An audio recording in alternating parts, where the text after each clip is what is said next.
What's up? Welcome back, Lettermen Live. We are here. We are done with Notre Dame talk. We are not going to ever talk about the Notre Dame game again. No, I'm just kidding. We are definitely going to talk Notre Dame. We're going to talk Ohio State Notre Dame. We're going to talk off week, maybe a little bit of Maryland, college football, week 5 slate. I kept track of the bets that I gave out last week. Uh, we will go over the winners, the losers, especially Andy Backstrom, other side of that screen. Andy, what's up, man? I'm doing well. Excited to talk about all that stuff. It's honestly a good week for an off week. I feel like that trip to South Bend was fulfilling, just being that atmosphere, but I also needed a little bit of a break. I think everyone did, especially after that kind of game. Even talking to the players are like, yeah, you wake up the next day and you're like, did that happen? You kind of just need to take it all in. I thought it was funny that Kyle McCord actually went back and watched the TV copy. I didn't even know players really did that, especially a quarterback. We know they watch film in the all 22, but to just watch the TV copy, I thought that was funny. Man, let's just start there, man. Like, okay, if you were a player, would you watch the TV copy afterward? Do you want to hear what do you I want to mean, hear what my Noah team Eagle win. has to say about you? Do you want to hear what Noah Eagle has to say about you? If my team won, I think I would watch it again, especially if it was a game like that. But if it was a loss, I mean, heck no, I certainly wouldn't be watching again. I think that it's interesting though, because he said that your perspective is so different watching it on TV. He said things look like they're going faster on TV. I thought it would be the other way around. He said when you're on the field, everything's in slow motion. You can hear your breath. You can see everything happening so slowly and unfolding. And I'm thinking in my head, like, wow, like I would have thought it would be completely the other way around. I thought things would be like flying bullets on a battlefield down there. And I thought you wouldn't really be able to hear anything. But it seems like it's the opposite.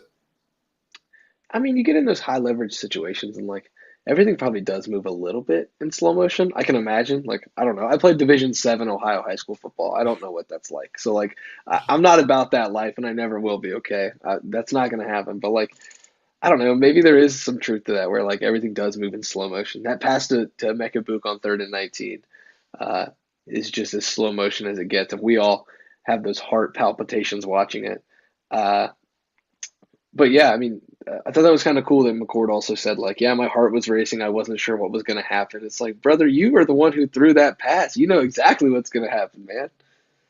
Yeah, I thought that was funny. But he's got just a way about him. He's bold and he's confident, but he's also humble and unassuming. I think that it's an interesting level-headed approach that you would want from a quarterback that's playing in these marquee games, these matchup games, as Ohio State calls them. And I think you're really starting to see what he has in himself. A little bit of some moxie, not maybe in the bravado way you see with some quarterbacks, but the confidence in, they go and they start that drive and he has back-to-back incompletions to Travion Henderson. And it's not, oh, we're in 3rd and 10 and we got to get things moving. It's we got 2 more chances. We're okay. We're in 4-down territory. And I think you're starting to really see what kind of person he is and what kind of leader he is, which he just quite frankly couldn't show when he was the backup because it was CJ's team.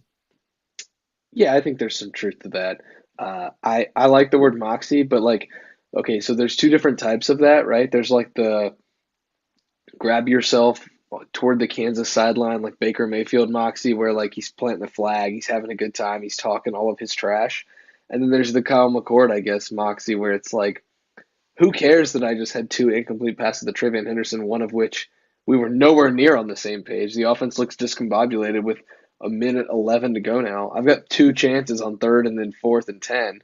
But who needs 4th and 10 when you can just pick it up on 3rd and 10? And there's like, I guess that's part of Ryan Day's offense in general, where I always know like if I was Ohio State, I'd rather be on 3rd and 8 than 3rd and 1 because your playbook shrinks so much when you're in 3rd and 1, especially being Ohio State. It was like you're 3rd and 8, you got 3 wide receivers out there, you're Ohio State, like make a play.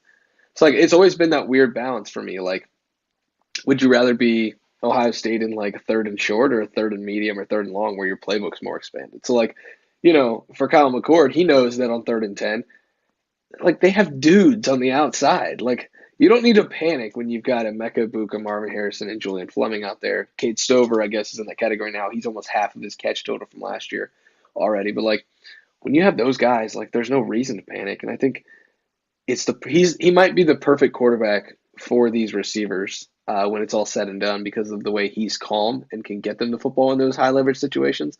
And then they have the talent to do it in the high leverage situations. Together, it makes it really nice.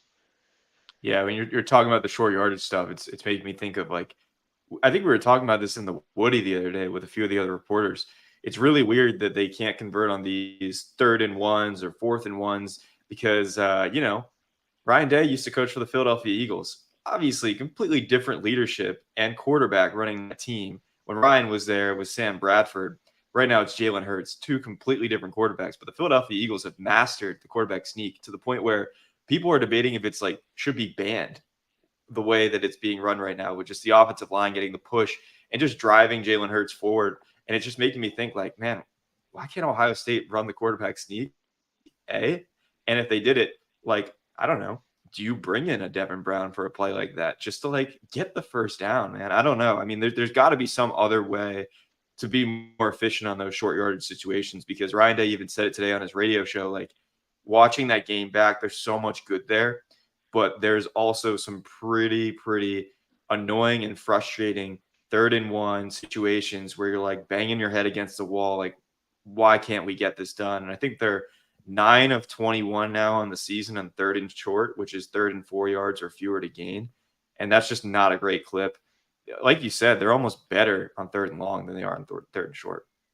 I've always thought that. It's like his playbook is so wide on third and medium, 3rd and long, and it's just not on 3rd and short. It's almost like when you ask Madden on 3rd and short, and there's like he gives you 3 plays and you can't even scroll, and it's like, all right, we got dive, we got end around, and we got QB power. It's like, well, I don't want to run any of those, so I don't know what you're talking about. Ask Madden. No, it's obviously not that, but it's like I don't know. The playbook just shrinks so much on those 3rd and shorts, man. And I'm not I'm not a genius. I'm not smarter than Ryan Day, and I'm not going to claim to be.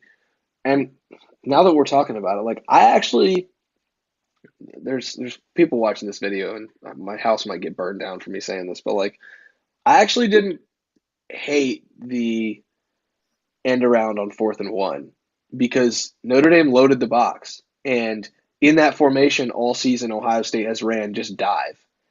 And so to throw that wrinkle in there, the only problem was once Emeka lined up where he was, you knew where it was going. But like in practice, the end around on that, you should be able to get a yard.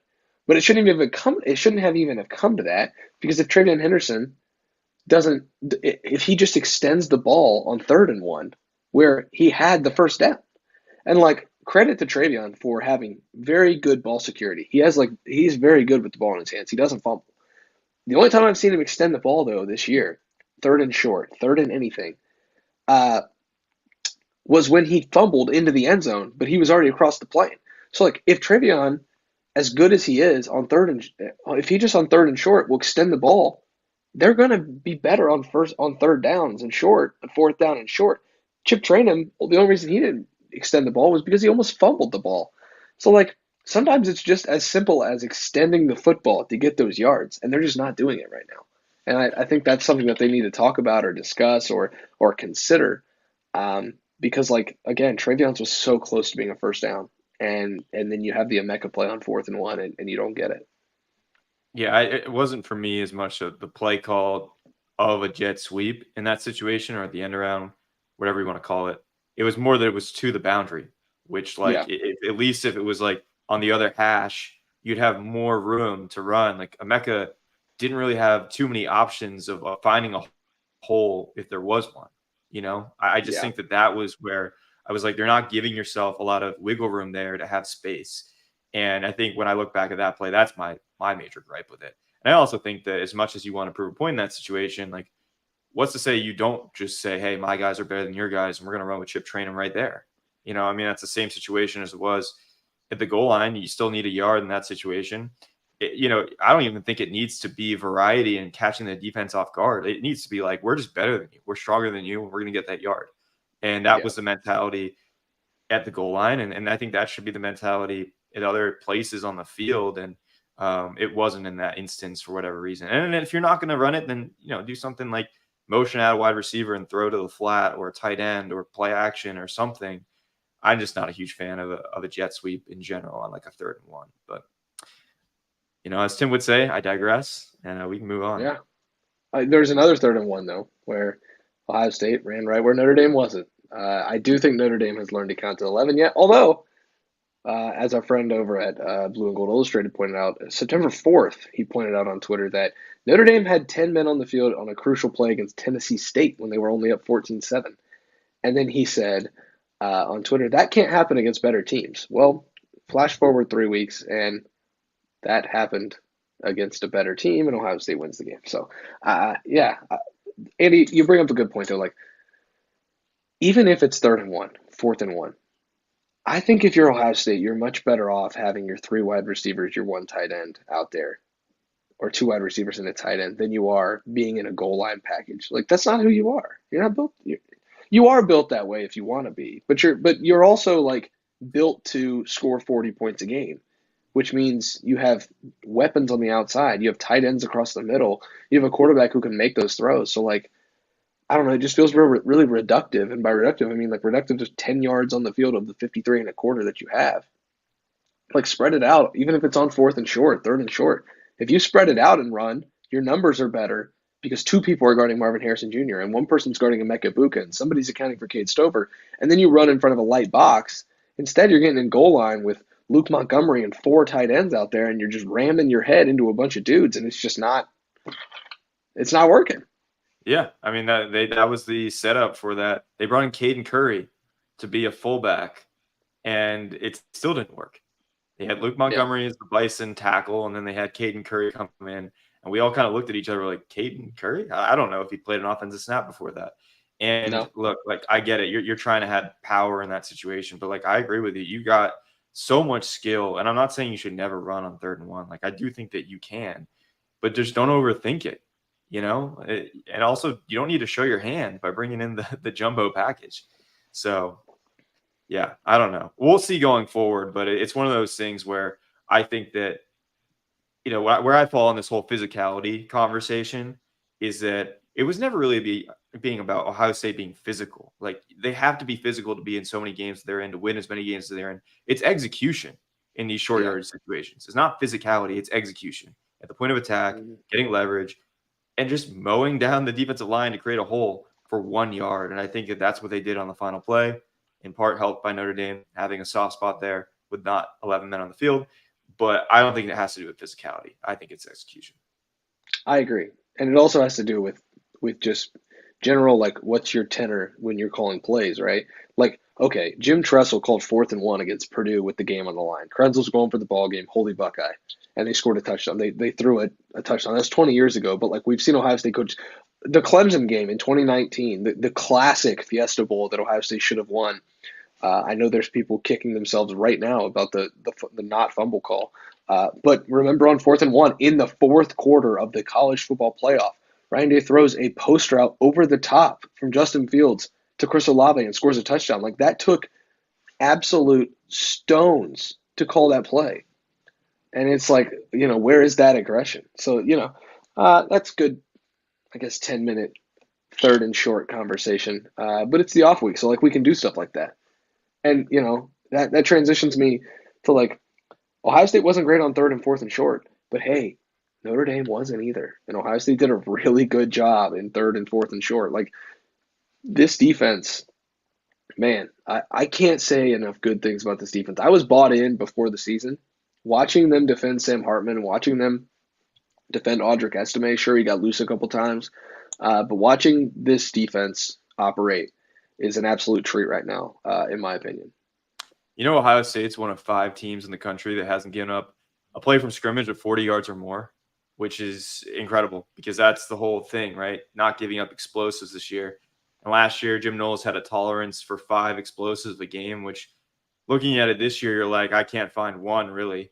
I mean, you could count the 30-plus yard plays. There's been a few of them, right? There was the one against Western Kentucky. There was the one against Youngstown State even with Cameron Martinez getting burned down the field along the sideline. So there's been a few, but there's been none 40 yards or more. And that's ultimately really what Ohio State's looking for. Like there's not been that back-breaking touchdown that we became so accustomed to last season.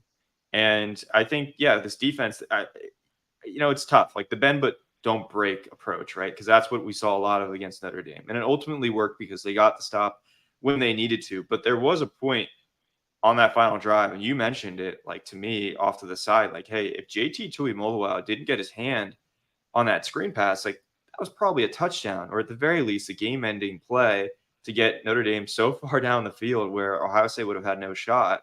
At the very least, would have had to use its timeouts. So it's just like one of those things where it's a delicate balance. Like, how sustainable is bend but don't break? And the defense needs to help out the offense at some point, because 8 possessions in the game puts so much pressure on that Ohio State offense to be on its P's and Q's and its A game for every single possession. I mean, Ryan Day said it today on his radio show, like, it's situational football every possession because you don't have that many possessions. I completely agree. Like, yeah, if seriously, go back and watch that play from the angle behind the play. Man, if JT doesn't get his hand on that football, he almost intercepted it, but if he doesn't get his hand on that football, that's a touchdown. And I'll stand by that. Like, I don't think Ty Hamilton and Tyleik Williams were catching him, but I will say, like, that was genius. I look back at it and, like, they had him. And Jim Knowles said after the game, he said after the game, I think his exact quote was, I'll have to look at the film, but they had us. And I was like, oh, they did? And then you watch it back and you're like, oh, they did. I thought it was a great play call. It just didn't work out, because then you're up 2 scores and Ohio State's scrambling with 4 minutes to go, trying to get back 2 scores. So, yeah, it's crazy. But this defense, man, like, I did some number crunching today. Not really number crunching. It was just some very simple numbers. And it's like the things that this defense is doing right now, like you told me earlier, it's better than what the 2019 defense did. Ohio State right now in passing defense is 5th nationally. Rushing defense is 35th nationally, but that's not a real statistic. It's 6th in total defense and it's 2nd in scoring defense, only trailing Michigan. But Michigan hasn't played anybody. And the 35th on run defense, there were only 12 teams last year that gave up fewer than what Ohio State's giving up right now. So those numbers will change. There's not going to be 35 teams giving up 100 yards or less on the ground in college football this year. So those numbers will change. And if Ohio State stays where it's at, it's going to have a top 10, top 12 rush defense. So, like, the numbers tell you that this defense is playing well. And now you've played a triple option attack, you've played a spread attack, you've played an air raid, and then you played a very, very pro style. Like, you're not going to see an offense short of the NFL run what Notre Dame did. Like, that's a very NFL style offense. A lot of tight end stuff, quick outs to the wide receivers, not a lot of downfield shots because you can't really get them.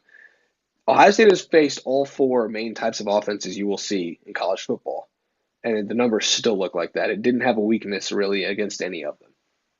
Yeah, the yards have to come somewhere, right? So I always think that's funny when people, like, try to point at, oh, well, they're only 35th in rushing defense. Well, yeah, because teams can't throw on them, so they have to do something. Like, yeah, you got to move the ball somehow. Do something to move the ball, right? So, like, and of course, Indiana, all they run the ball. So you always got to look at it, holistically, as you just laid out there. I mean, most important stat there is tied for 2nd in the country in scoring defense, only allowing 8.5 points per game right now, which is really just all you could ask from a defense. And again, I guess it just goes down to the nitty gritty of it all. Like, yes, you look at the points per game allowed and you're like, that's great. Again, you can't ask for much more.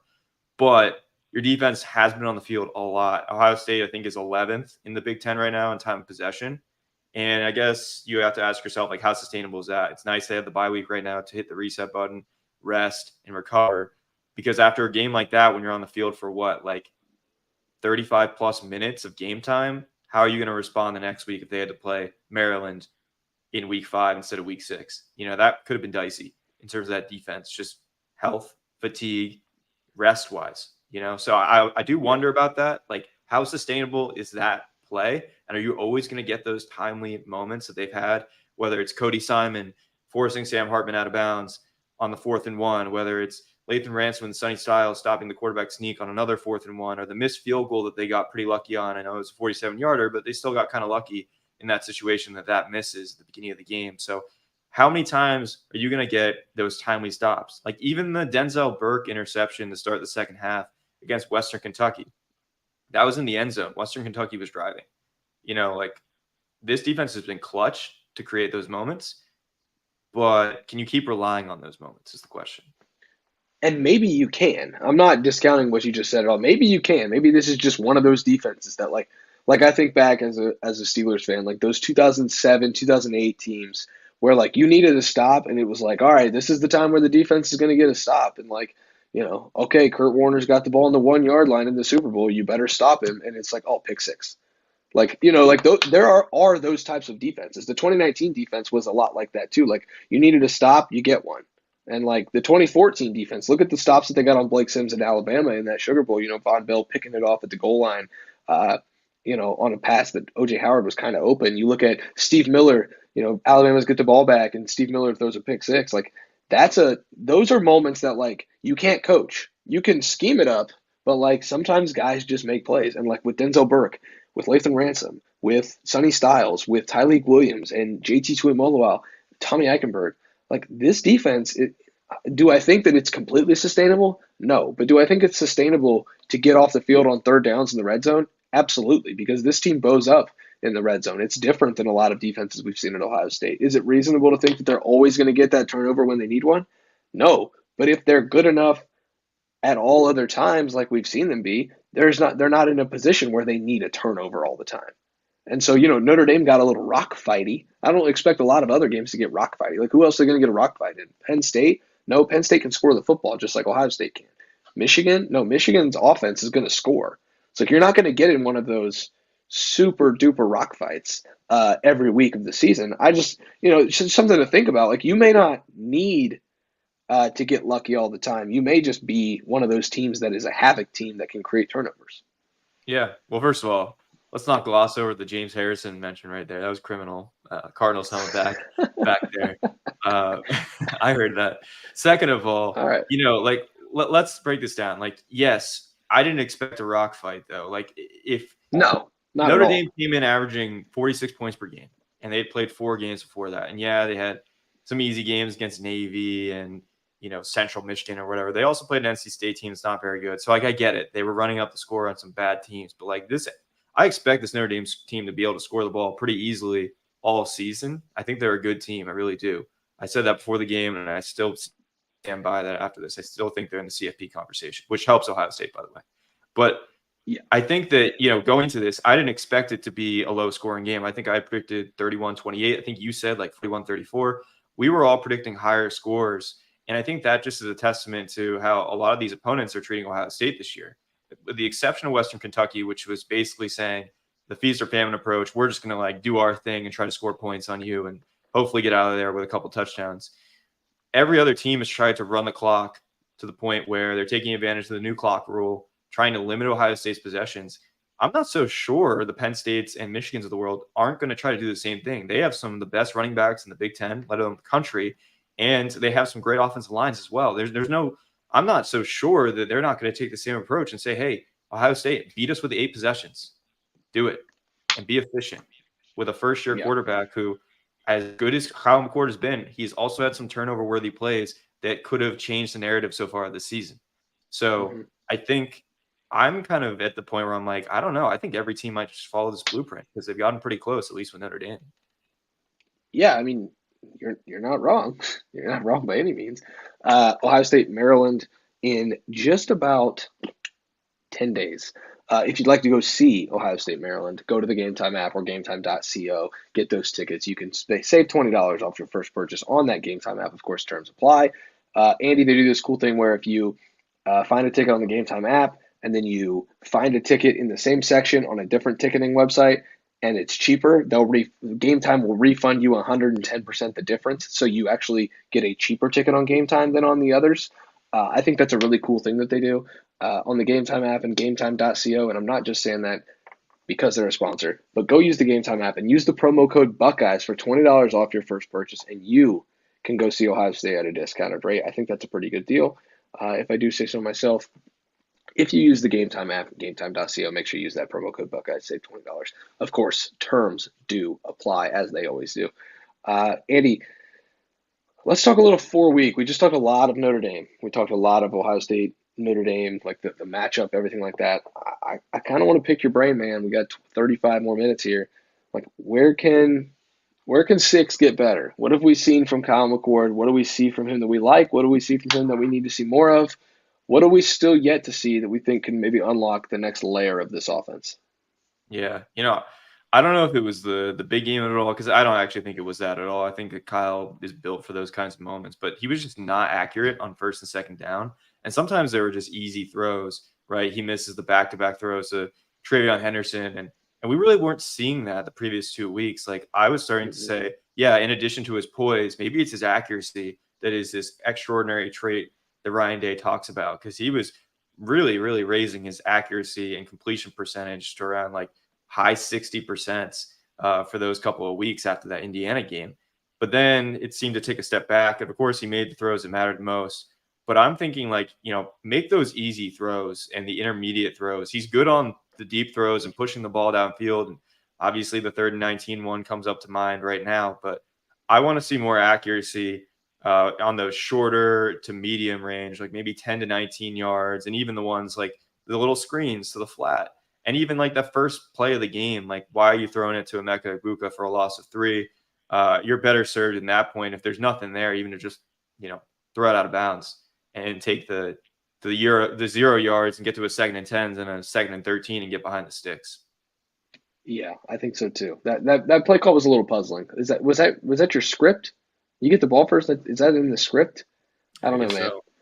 I don't know. But I still think he's an accurate quarterback. I'm not gonna ride him as like a accuracy issues guy yet. No, no. 1st and 10 was interesting, right? Like 1st and 10 just it was not good, and they were in a lot of 2nd and longs, and then they were running the ball a lot. So he was put in pressure situations almost by his own inaccuracies on first down, almost by their own play calls. Like how many instances did we see where it's 1st and 10, they're throwing the ball, and then it's 2nd and 8 or 2nd and 10, and they're running it, and then you're in a 3rd and 8, you're in a 3rd and 7. There was just quite a few times where like he was put in those positions, but he was capitalizing on them, right? Like that's the thing. Like I think his extraordinary trait is his calmness, and that's not a knock on like his accuracy or his vision on the field. Like C.J. Stroud's was his accuracy and his vision, right? There's no question about it what C.J. Stroud's extraordinary trait was. It's not a bad thing if Kyle McCord's is his ability to stay calm because he's going to be in moments, Michigan, Penn State, maybe Maryland, Big Ten championship game, college football playoff, national title game. Like that's the aspirations for this team. Like he's going to be in moments where him being calm is way more important than him being accurate, in my opinion, because his ability to remain calm makes him feel like a practice to him, and then he can be accurate. So like I'm not sure that's a bad thing. It's not a pejorative to have him as like, okay, your poise is your extraordinary trait. With that being said, like you can't put yourself in 3rd and 8, 3rd and 9 all the time and expect him to go 11 of 15 on 3rd and 4th down. Yeah. I mean, I think it's pretty extraordinary. Like he said that last time he's been rattled in a sporting event was like middle school. He couldn't even put his finger on when it was. Like it's clear that he's got that it factor, that intangible, which, like it feels Joe Burrow-esque. I'm not saying he's the same player as Joe Burrow. I'm not saying that that's his ceiling. I don't know. We don't know enough yet about Kyle McCord to know what he can be. Like at this point, through 4 games, he's not yet a Heisman Trophy candidate. Like he's got a lot to do to raise himself up to that profile. All I'm saying is that he's got that demeanor and that calmness where, yeah, you can raise your level of accuracy because of how poised you are. And you can make those throws and those reads. A lot of it's at the line of scrimmage, right? Being poised and seeing Notre Dame's adjustments, switching from man to a zone quarters coverage. Like he was able to do that in the moment. He saw that they only had 10 people on the field 2 plays prior when it was the sprint out to Marvin Harrison Jr. Like he's diagnosing things. He's not this first year starting quarterback who is having to work through reads and pre-snap stuff. Like he understands the defenses he's facing. He understands the game. He knows how to film study. He's been around the block. He backed up CJ Stroud for 2 years and was 1 play away. And I think that shows on Saturdays. And so, yeah, I think that's a perfectly suitable, extraordinary trait. I don't think Kyle McCord's going to the NFL after this year. I'll say that. Through 4 games, no. I mean, at this point, he would have to, and he could, he still could break out. Like they've got a bunch of Big Ten games, and as we always say, there's only a few of those that should be, a test for Ohio State. There's other ones that they should just roll through. And if he has a couple 4 or 5 touchdown pass games, that changes the discussion. But I don't know. Right now, I agree with you. So, you know who else was a 2-year starter once he got the starting job at his college that he transferred to? It was Burrow. Joe Burrow. Okay, so here's a little fun for you because we're on a live show and it's fine. We're having fun. Through the first 4 games of his first year as a starter, Kyle McCord, 65.5% completion percentage, 1,055 yards, 6 touchdowns, and 1 interception. That includes a win over Notre Dame in that span. Joey Heisman, first 4 games of 2018 included a win over Auburn, and a win over Miami, Florida. So 2 teams that I guess you could compute like 2 wins like that equal 1 win over Notre Dame. Maybe that win was at Auburn. So like we'll give him credit for winning a Jordan Hare. In those 4 games, though, 49.1% completion percentage, 731 yards, 3 touchdowns, no interceptions. So like it's not crazy. Like those stats, under 50% completion percentage, only 700 yards in 4 games, only 3 touchdowns in 4 games. Oh, by the way, the next year that guy threw 60 touchdown passes and won the Heisman Trophy. So like we have no clue. I'm not here to compare Kyle McCord to Joe freaking Burrow, but we have no clue how good Kyle McCord is. He led Yeah. a game-winning drive that was awesome, but we still have no idea how good he is because if you would have told me after under 50% completion percentage, 3 touchdowns, no interceptions in 4 games, that Joe Burrow was going to throw for 5,000 yards in 15 games, win the Heisman Trophy, and become the #1 overall pick, I would have told you, I would have been like, I'll have what he's having because that sounds potent. Yeah. So, I mean, like, we just don't know, man. Remember, like, Spencer Rattler's first ever start at Oklahoma, he lights it up and then he sucks the rest of the way. Like, we just don't know. And so, like, I'm still holding off passing judgment on Kyle McCord. I think that he's really good. I do. I'm not ready to crown him, but I think he is really good. And I think he showed a baseline level of success that this team will have in key moments on Saturday night.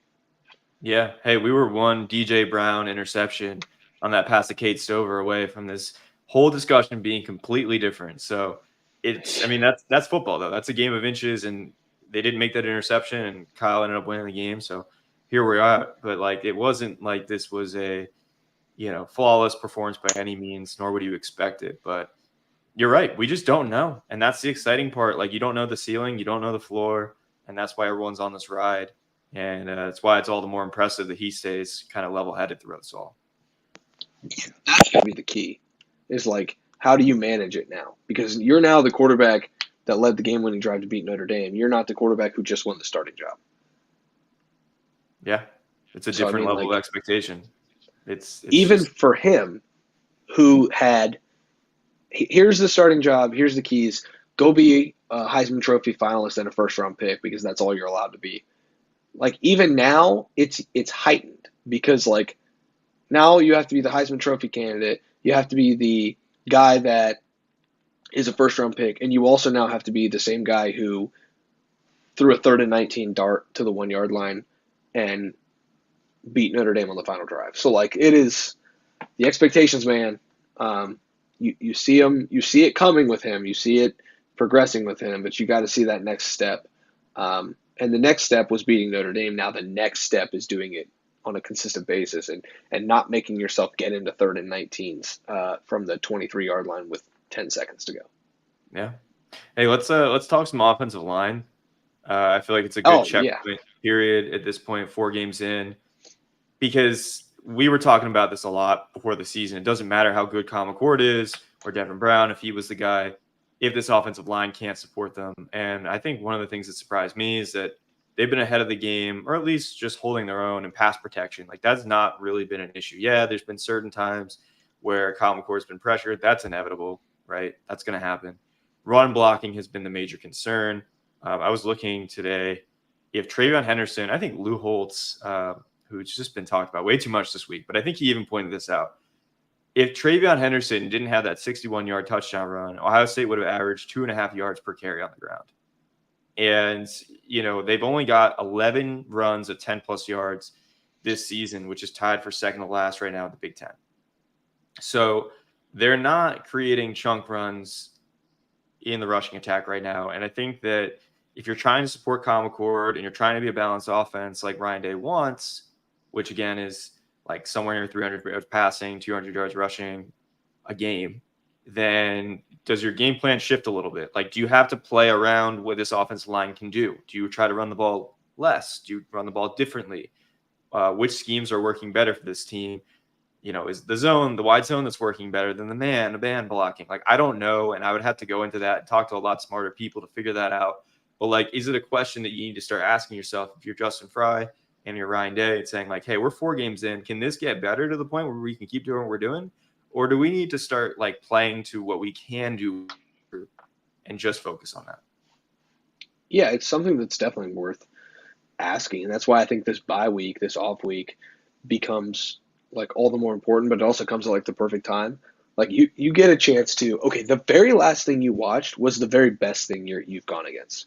It's like that is you cannot ask if you're an offensive line coach, if you're Justin Fry, Mike Solene, and Ryan Day, and all of those offensive coaches, you cannot ask for a better way to evaluate yourself on the off week than like, hey, the last opponent we played is the best. The most fresh film is it might be the worst film because Notre Dame was almost equal talented, but it also might be the best to study because you can learn a lot about yourself. And like you said, like there are quite a few things that they didn't do correctly. There are things that they need to evaluate and see, like, okay, is this something that we can continue to try? Because there's a lot of like, I don't like to boil it down to this, but there's a lot of like beating your head against the wall in this offense right now. Is like, okay, on 3rd and 1, we're going to try up the gut. On 4th and 1, we're trying this. On 2nd and 9, we're running a play that gets 2 yards on the ground. And like, it's like you said, it's not really working to the extent that they want it to. There's some moments, and having a guy who can take a play that's not blocked up very well, bounce it to the outside, cook a guy in the secondary, and go 61 yards for a touchdown. That's a really nice thing to have. And as long as Travion Henderson is healthy, you're going to have that all season. That the ability for him to just go out there and bail you out with the home run. But he's not always going to be able to do that against disciplined defenses. And Marvin Harrison Jr. is like the bottom line is like wide receivers are not always going to have that nice of a block for you. And so like that play was not blocked up very well at all. He just made a play. So like you said, like there's got to be a moment where Ohio State's got to be like, okay, is this something worth continuing to do, or should we try to switch it up? I think that's a really nice point that you bring up there. Yeah, because at a certain point, like you said, you got to like shift away. I wouldn't call it stubbornness right now. You're trying to work out No, the kinks. You're only 4 games in, but like there is a certain point where you have to say, hey, we can do some things really well. Maybe we should just focus on that rather than making things too complicated. I think that Justin Fry even mentioned that a couple weeks into the season. Like we got to make sure we're not asking too much of our guys. I mean, there are 3 new starters up front. It takes some time, but clearly the talent level is there and the skill is there to pass protect at a pretty good clip. Like they've only given up 27 pressures on the year and 4 sacks on the year. They're one of 5 Big Ten teams that's averaging 1 sack or fewer per game given up. So like that is the biggest win right now for this offensive line. Like going into the season, I was like, oh boy, like can they protect Kyle McCord or Devin Brown, whoever was under center, and like is that going to give them enough time to make those plays downfield that they needed to make at Notre Dame? And that offensive line, knowing that they were going to face a pass rush pretty much every single play, like Ohio State was not going to run the ball with 125 or 126 to go and needing to go 65 yards to score a touchdown. That offensive line knew they had to pass protect pretty much every play, and they did it well. And aside from like Kyle McCord having the intentional grounding penalty on 2nd and 10 where he did face some pressure, it was a pretty good performance by that front. It's just the run blocking where I'm like, yeah, man, I don't know. I don't know what exactly it is. I mean, sometimes, again, it's at the point of attack. Sometimes it's a miscommunication. And it's not linear, as you mentioned, I think, in like week 2. It still feels like there are times where it's up and then there's times where it's down. And I guess like what I keep going back to is like, is it going to click against Maryland? Is it going to click the following week? The following week? At what point do you stop waiting for it to completely click? At what point do you start planning around what you do have already? well, I mean, I don't want to keep comparing this to 2014, but like JT Barrett was tossed around in 2014 against Virginia Tech. Like they got after him, and that offensive line did not look good. And eventually, excuse me, it did. It just clicked. And like offensive line units, man, that's why I used the word linear even with Ryan Day, because I wanted to see if that's the way he thought about it in week. I think that was right after week 2. that Saturday, coming out of the Youngstown State game. Like, okay, week one, you had just bad blocking. Week two, you had okay blocking, but you had penalties. Week three, you had mediocre blocking, but there was a terrible, terrible Western Kentucky front in front of you that you were able to just ragdoll at all times. So it didn't matter. And then week four, you're playing against really good competition. I'm not one to scout offensive line play and tell you whether you succeeded or not. There's smarter people than me for that. I didn't think it looked great, but I also think that Kyle McCord's jersey was clean enough to win the game on Saturday night. I think Travion Henderson was blocked up well enough to cross the 100-yard barrier for the first time this season, albeit with a 61-yard run. But hey, he's that good. He's going to have one of those. So, like, that's just the way that it is. So, like, it doesn't have to be linear for it to click at some point. And even when it clicks, you're going to have a rep where you get beat. You're going to have a quarter where you look terrible. You're going to give up a sack to Abdul Carter or Chop Robinson or any of those guys from Michigan. Like, that's going to happen. You just have to be able to you have to win more reps than you lose in those kind of games. And I, honest to God, thought Ohio State won more reps on the offensive line than it lost on Saturday night. And that's probably the difference. Like, did it lose a couple on third and fourth downs? Sure, yeah. Did it win a few critical plays up front, helping Kyle McCord see a lane to get the ball to Emeka Ibuka on 3rd and 19, helping him have time to be able to let Julian Fleming cross all the way across the field on a crossing route? Yeah, just like Kyle McCord, it wasn't great all night, but when it needed to be really, really good, it was, and he was clean. And of course, you're going to give up that one on the 2nd and 10, but you didn't give it up on 3rd and 19, and that's what's important. Yeah, you're right. They came through just like Kyle McCord did at the right time when they need to and when everyone was watching. I want to shift into like some other just overarching takes so far through 4 weeks. Like biggest surprises maybe that I've seen. For one, it's Chip Trayanum. Like I always envisioned him having like some kind of impact. I actually did think that they would use him as some kind of primary fullback for this team, just a way to get him on the field. I didn't think he'd be what I believe is running back two. I know that Ryan Day doesn't want to have that pecking order beneath Travion Henderson, but it feels like Chip Trayanum at this point has created a role for himself behind Travion Henderson as that second guy. And that touchdown against Notre Dame just further solidifies him as a big part of this offense. Mine Williams is still there. And again, they tried to go to him at the goal line in the first half, and he didn't get in there. And then I ended up going on for it on 4th and 1 and didn't convert there. But Chip Trayanum is just a big surprise to me. Like, had a great spring, had a great training camp, and just to have the impact he's had so far has been surprising. So that's probably my first one. Spencer, where would you go for your biggest surprise so far?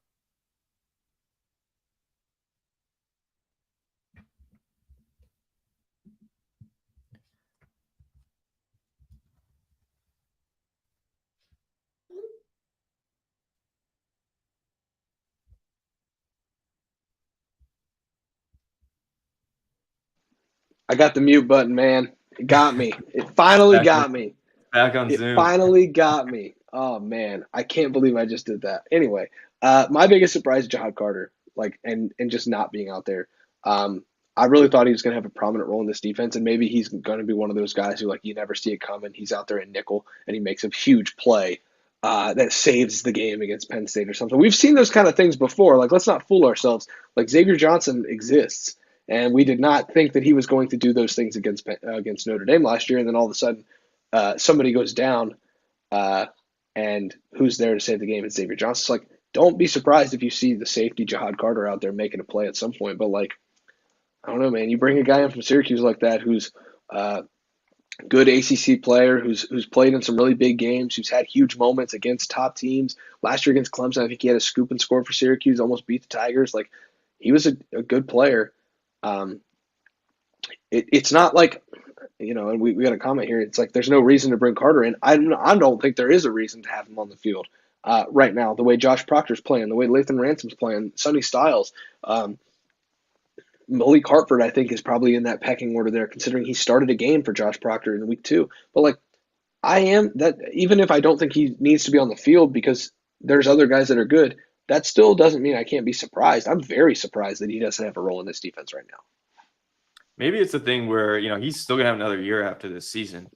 Like, I think he's Mm-hmm. only used 3 years of his eligibility. He's got that COVID year as well. So, like, maybe it's just they want him for next year. Like, Josh Proctor is going to be gone. Okay, like I know you have Malik Hartford. Lathan Ransom's probably gonna be gone too.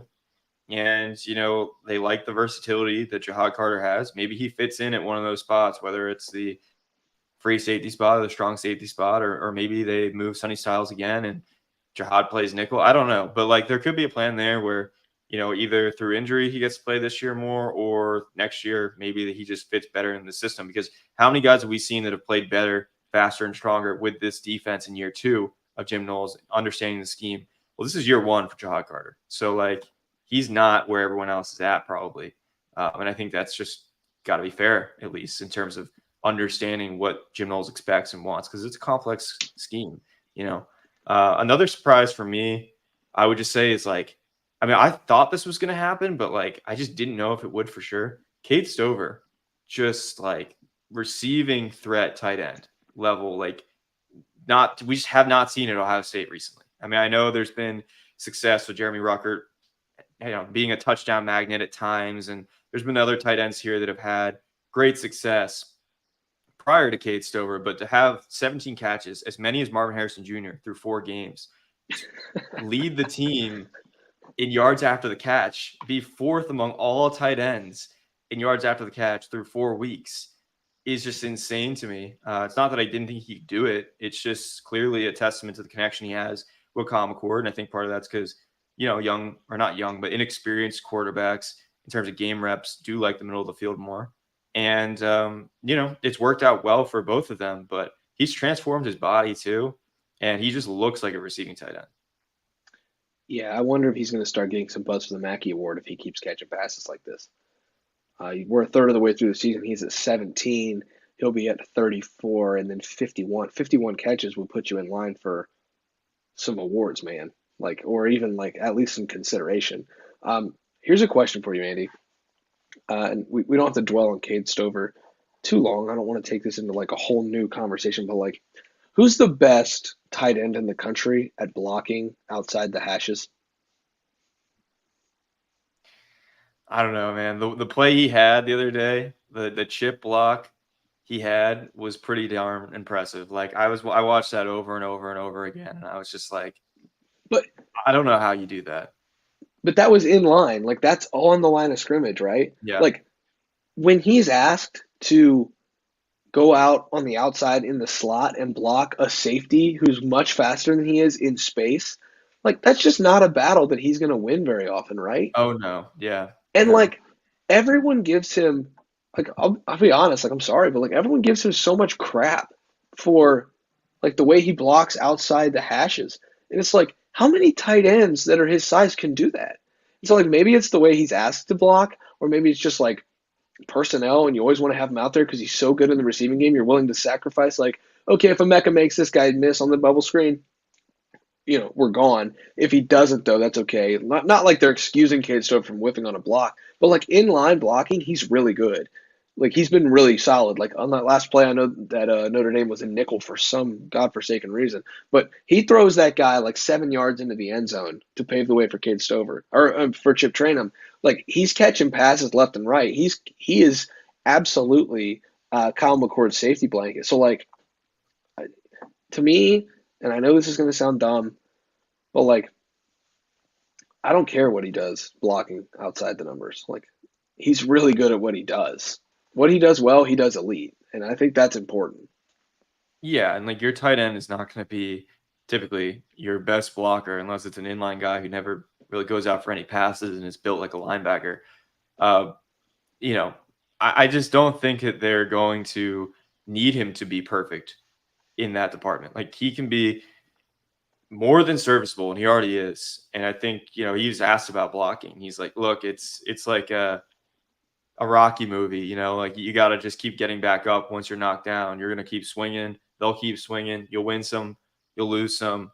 The fact that he's multifaceted like he is, being able to block in line, at least try to hold his own outside the hashes, like, and then be the receiving threat that he is, which is a big matchup win for Ohio State against linebackers and even some safeties. I think that is just a huge plus for this offense that already has so many weapons on the perimeter with Marvin Harrison Jr., Emeka Ibuka, Julian Fleming, Carnell Tate, go down the list, right? So I don't know. I think he's doing a pretty bang up job so far. I don't think you could ask too much more from Kate Stover. I know there's occasionally the block that shows up on the highlight tape, like that was bad, but that's going to happen. I mean, tight Yeah. ends are asked to do a lot, and that's why you don't see Jelani Thurman on the field as a freshman, even though he's just a physical specimen. Like it takes time. We talked about this all offseason. Like it takes time to learn the position because they ask so much from you. I think he's doing just fine. Yeah. I've got one more surprise. It's just the defensive line unit in general. There was on the goal line for Notre Dame. At one point, we saw Hero Canoe out there. At one point, we saw Caden Curry playing offense, like we talked about earlier. Um, I think this defensive line can be deeper. That is bananas coming from the mouth of somebody who complained about the rotation for the entire offseason, the first 3 weeks of the year. But like JT and Jack played the entire Notre Dame game, and I know you trust them more, but like I don't know. Kenyatta Jackson looked really good. And obviously, in true passing situations, he's probably more useful. Caden Curry has a motor like you've never seen before. Like, obvious passing downs, he can be that rush man guy. And I know that Notre Dame doesn't really run the system for that. But, like, I just thought that there was a way that they could have got those other defensive ends involved because they've looked pretty decent. And then this defensive tackle room, I think, is only going to get deeper. Like, if they can get Taiwan Malone at a practice level where he can go playing games for him and just give him a few snaps, if they can get Mike Hall officially like going because we haven't seen it so far. Like in the capacity we saw last year, you couple that with the Tyleik Williams emergence that I never saw coming, and I know you and Tim get to take a victory lap on that because you were kind of like, be patient. I was ready to cast him off as somebody who wasn't taking care of himself. Like Tyleik, I'm sorry, but like this defensive line room, man, I think that it's pretty impressive right now. Of course, they're giving up 106 yards on the ground. That's really, really good, and that's credit to linebackers too. But the defensive line looks good. And then in the passing game, like they're getting to the quarterback. They're just not getting the quarterback down. And they've played a lot of teams that want to get the ball out quickly. I think that's by design. I think the way that teams get the ball out as quickly as they do against Ohio State shows you the respect that offenses have for the defensive ends. And so I think that should make fans feel good about the defensive ends because there's a reason the big plays aren't coming, and it's not just because of the secondary. Teams are getting the ball out in a hurry against this Ohio State defensive line. Yeah, I know people are still upset about Jack Sawyer and JT Tuimoloau not having a sack yet, but like let's be honest, JT Tuimoloau had a sack and it just wasn't counted as a sack Yeah, against Notre Dame. Like I watched that play over and over again. I was like, what constitutes this as a run? And I really just think it's because the Notre Dame athletic department just computed it as a run. Like I don't know. Like I don't think it's deeper than that. Like regardless, it was a game changing play. And then Jack Sawyer almost had a sack. Like he was a shoestring away from having a sack on that 4th and 1 before Cody Simon ended up making the play and pushing Sam Hartman out of bounds. Jack Sawyer was right back there chasing down Sam Hartman on that play. Jack Sawyer almost had a pick six on Notre Dame's game opening drive. yeah, And that would have been an insane way to start the game. JT Tuimoloau almost had a pick six in that game as well, or at least a game-changing interception would have made that game-winning drive a lot easier to pull off. Both of them had moments that could have been the moment, and JT arguably saved the game. yeah, So, yeah, I mean, people can get on the defensive ends. I was, I thought there were some questions the first 2 weeks, but ever since the Western Kentucky game, the last 2 weeks of play against Western Kentucky and Notre Dame, I think the defensive ends have been fine. I mean, yeah, they missed a yeah, couple tackles here and there, but I don't think that there's any questions if those are the best guys to be playing right now. yeah. And I think that's the surprise is just how well that unit is playing. I knew that I was really high on the secondary. I told you I had bought in on the secondary. I think in August when we talked to safeties coach Perry Eliano and the safeties, I think I said on the show like I'm willing to go to bat for the safeties this year. I'm all in on them. I was not all in on the defensive line, and I think now I am. I think that this defense top to bottom has a chance, man. It has a chance to I think be like I don't want to get there yet, but like it has a chance to be special. I'm not going to call it special yet. You still got to go out and do things. And like we saw him against Notre Dame last year, we saw him in big moments last year. Up until that game kind of started to snowball, Penn State only scored I think 16 points on this defense. Like it was good. Like the defense was pretty good. Um, so I think that it's got a real shot to be pretty special. Any other surprises so far, man? Yeah, just a few. I mean, like we already touched on a little bit. Tyleik Williams, I think, just again has to be mentioned. Just how much of a breakout he's had. Not only making an impact with TFL sacks, fumble recovery for a touchdown, almost an interception against Notre Dame, but also just the sheer number of snaps he's playing. He's leading that defensive line in terms of snaps played.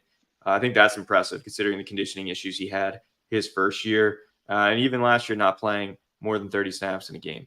And then otherwise, like Josh Proctor, under, I guess maybe not a underrated storyline, I'll say, for the Notre Dame game. Josh Proctor last year ends up losing his starting job to Lathan Ransom. This time around, he wasn't the player of the game on defense. If anything, Lathan Ransom was, or JT Tuimoloau. But Josh Proctor made some great open field tackles. He's been pretty solid so far in the 3 games he's played. And I think that is just a win for him in his 6th year, because he was someone that we were unsure of. Like, is he going to make the impact finally, a consistent impact for him? We knew he had the talent, but could he put it all together? I think that the fact that he's been in the starting lineup when he's been healthy, 3 games that he's played, and the fact that he hasn't had a mistake where, like, oh, Josh Proctor, like, there hasn't been that moment yet. He's been targeted 8 times, he's given up 2 catches. He's missed 3 tackles. He's made a lot more open field tackles than that. So it's just, I think that's one of the storylines that sometimes, was talked about more early in the season, but even against Notre Dame, it's one that's one of the better ones to watch for. Yeah, and I think this is a good point. Josh Proctor's playing himself into the NFL draft. And I think that's something that we wouldn't have been able to say at any point in his career so far. Like he's playing himself into consideration to get a draft because he's going to test well. He's an athletic freak. And I couldn't be more impressed with Josh Proctor. There were things that I was hearing in spring. I was like, I don't know, man. I don't know. And now, I just said that Jahad Carter's not playing because that's how good Josh Proctor's been. Like, and it is remarkable to be honest. But yeah, man, about a solid hour. You got any thoughts on college football this week? The Buckeyes are off. We get to kick our feet back and watch ball for a Saturday instead of going to the horseshoe, traveling around the Big Ten country. Um, you got any college football thoughts for the week? Well, it starts Friday night, Utah, Oregon State. We've talked a lot just on our own about how much we love the Pac-12 this season. We think that a Pac-12 team is going to make the CFP. I think it's Washington. Spencer thinks it's Oregon. But both Utah and Oregon State are just a ton of fun to watch. DJU, having watched him at Clemson as much as I did, always excited to see him. And Utah has just looked so good without Cam Rising. So that's one I have circled. And then also I'll be watching Notre Dame, see how they bounce back or try to bounce back from the Ohio State game against Duke. College game days there in Durham. That's exciting for that Duke program. It's off to a strong start with Riley Leonard and that offense. And I'll be watching that one as well. Andy, I was 2-3 last week. Rutgers plus 24.5, cash it. USC Arizona State over 61.5, cash it. We lost Louisiana Lafayette minus 9.5. They won by 7. We're pretty close there. We lost UCLA plus 5.5. They threw a pick six on the first play of the game, and then it was 7-7 the rest of the way. Good practice there. And then Oregon, man. Oregon. You score 35 points in the first half and only get to 42? You couldn't get to 45.5? What? All right, so I got some stuff for you this week, Andy. Oregon State minus 3.5 against Utah. Our Beavs knock off the Utes, okay? It's not going to happen. Sorry, Utes. Party's over. My mother-in-law went to Cincinnati. I hate doing this. BYU plus 1.5 against Cincinnati. Traveling across the country to Provo. Not a good recipe for Cincinnati. Take BYU plus the 1.5. Nebraska plus 17.5. Michigan does not want to score the football. They're the slowest paced team in America. There's only one team slower paced than them. I think it's Air Force. Nebraska plus 17.5 because Michigan, as much better as Michigan is, they don't care about winning margin. So Nebraska plus 17.5. The USC Colorado under 73.5. Michigan State Iowa under 36.5. If you watch that game, get help. USF the money line plus 150 against Navy. Navy's bad. USF's bad, but so is Navy, and I like USF against Alabama. I can get them on plus money. And then Toledo minus 13.5 against NIU. I'm a Mac guy. NIU sucks. Toledo minus 13.5. Cash it. We've got 1, 2, 3, 4, 5. 7 plays this week. We had 5 last week. We went 2-3 last week. Let's see if we can go 6-1, 5-2 this week. I'm not saying I'm going to go undefeated. Hey, shout out NIU now on the Ohio State schedule. Okay, along with UNH. So Yeah, real quick before we get out here, that's super cool, right? Like Ryan Day is going to get a coach against New Hampshire in 2027. How cool is that? yeah, I mean, as long as he's still around and doesn't leave for the NFL or whatever happens, like that'll be awesome. I think that's always cool when coaches get to coach against their, alma mater or coach, against a team that they used to coach. But UNH is a special one too because it's like, wow, that's really out of nowhere with how small of a school that is in New England. So good for Ryan Day and that family there. Yeah, and then kind of fund the UNH athletic department for a couple years too by giving him a nice fat check, Did a you couple see million that dollars. UNH tweeted being like, "We're coming to the shoe." It was just like, this is ridiculous, man. But hey, Yeah, I college mean, football. hey, I remember when Ohio State played Florida A&M, and everybody was like, "Whoa," and it was 76-0. So like maybe people should have said, "Whoa," but I don't. I told a friend today who's a friend of the program, Pete Nakos, on three's NIL reporter. I said, "Yeah, Ryan Day will not want to run up that score at all. I think he's going to get out of there with like a 31-0 win, kneel the ball out for the entire second half, and give New Hampshire its check and let it go home." Yeah, it's a win-win for everyone in that situation. But we got some years before that. We got a lot of games before that this season, and there's a lot more to talk about. So I'm excited just to see where they go. I'm glad we had the off week this week for everyone's sake. But I'm already looking forward to Maryland, man. Yeah, let's get through this bye week nice and healthy. Lettermen Row needs to just get through the bye week healthy, rest, recover, rest those muscles up. The Twitter fingers need to be put to rest for a couple of days, and we'll be back next Thursday on the Letterman Live. Be sure to like and subscribe. Bookmark this page because you get notified when we go live. Andy Backstrom will be back next week, 6:30 on Thursday night.